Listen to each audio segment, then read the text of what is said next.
Good morning, Dream Racers. Right now I'm here at along Libis, going to 20th and then sa office na. I just came from Bikutan sa isang project ko. So medyo traffic but it's good.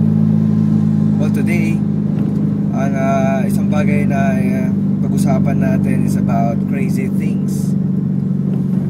Alam niyo ba, last year meron akong dalawang bagay na kakaibang ginawa para sa akin and gusto kong i-share yun sa inyo kasi medyo matagal na rin siya, but sana makapulutan nyo rin ng example siguro, hindi ko alam, but you know, it is something na nakatulong sa character ko at saka the way I see and I view things sa paligid ko. Isa sa mga crazy thing na ginawa ko last year was regarding sa mga MMDA people.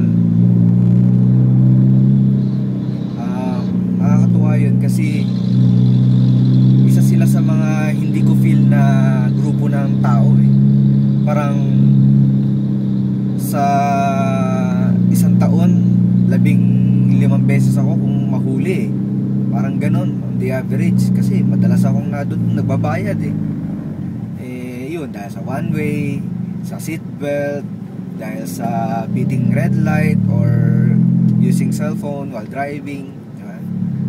Kakainis, diba? Pero bira ako nang gawin ngayon yan kasi natuto na ako. Well, anyway, so challenge ko yung sarili ko. Hindi ko man sila feel na tao, no?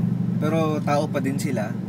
I'm sure sa bilat sa araw, pag napapagod din sila, pag umulan, 'di ba? Ganoon din kasi nandoon sila sa gitna ng kalsada So naisip ko na magbalik ng kabutihan naman sa kanila. And what I did was dumaan ako sa isang fast food chain along EDSA yun. That was before GMA. So bumili ako ng 2 sets ng burger meal with coffee. Of course, merong french fries. And then kasi maulan nung araw na yun so naisip ko na abutan kung sino man yung madaanan kong MMDA ng kape para at least pampalamig, di ba? And so since nasa EDSA na rin ako, sabi ko diretsuhin ko na to. Nakatsyempo ako ng mga MMDA bago umakyat ng tulay sa Ortigas.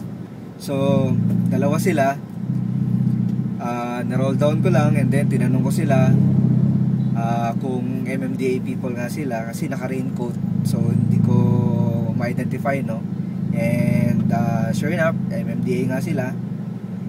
At sabi ko, alam ko medyo maulan ngayon, you had a long day and ngayon nakatayo pa kayo sa ulan, so gusto ko lang iabot sa inyo to, pamerienda ninyo. So inabot ko yung kape and the rest of the burger meal. Grabe, talagang parang shock sila, nakanganga sila, hindi nila alam ano sasabihin nila. Nagpasalamat na lang din, pero nakakatuwa kasi tinawag pa nila yung isa nilang kasama. So punta ka dito, may kape dito, sabi niya. Tumakbo nga. So silang tatlo doon, talagang todo pasalamat lang. Ako naman, sinabi ko, itong bagay na to, ginawa ko lang kasi alam kong kailangan ninyo ng pampainit ngayong maulan. So nakakatuwa lang na pakiramdam, di ba, na sa ganung pagkakataon feeling ko naman napasaya ko sila kasi nung nakalampas na ako, tinignan ko sila sa rear view, nakatayo pa rin sila dun Ibig sabihin parang hindi talaga sila makapaniwala. Siguro first time lang na may gumawa sa kanila ng ganun. And even for me, parang napaka-fulfilling ng pakiramdam. Although ako pag nahuhuli sa kalsada, nakakainis pero pag naaalala ko yun, pinipilit kong alalahanin na lang yun, nawawala yung inis ko, napapalitan siya ng pagkakalma. And saya lang na dapat talaga makapagbalik tayo ng mabubuting bagay, hindi lang sa kanila, maski sa kaninong tao. So I hope na may nakapulutan din kayo doon. At isa sa mga challenge din na ginawa ko, crazy things na ginawa ko last year was, sabi ko, I need to hug people. So bakit big challenge yun sa akin? Kasi number one, hindi naman ako kagandahang lalaki. Kung ako lang si Piolo Pascual o si Coconut Martin, di ba? Parang sila, hindi na nila kailangang lumapit sa tao para mag-hug kasi sila, tumayo lang sila nalalapitan ng mga tao, di ba? Kaya big challenge yun. Kasi hindi naman ako kilalang tao. So sabi ko, ilan ba kaya kong i-hug? 10 o 15 siguro, pinaka maximum. Pero in-stretch ko na rin yung challenge sa sarili ko kasi nakita ko tong auto. Sabi ko, grabe, parang kailangan ko panindigan yung number 55 ah. So naghag ako ng 55 na tao. Nilapitan ko sila, inas ko sila kung pwede ko silang ihag. Ay iba, tanong muna kasi simple, para kang napaka weird naman itong taon to, di ba? So natural, nagtanong sila kung bakit. Karamihan naman sa kanila pumayag.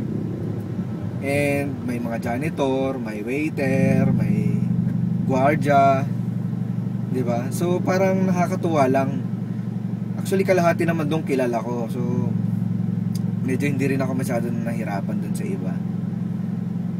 Pero totoo, nakatulong siya sa akin ng malaki, na napakahalaga pala dapat na maibahagi natin yung saya rin natin, na maibahagi rin natin yung galak natin, na maibahagi natin kung ano yung mayroon tayo. I'm thankful ako sa Diyos kasi nabiyayaan niya ako ng napakaraming bagay, and so I guess it's only right na maibalik ko lang din ito sa ibang tao.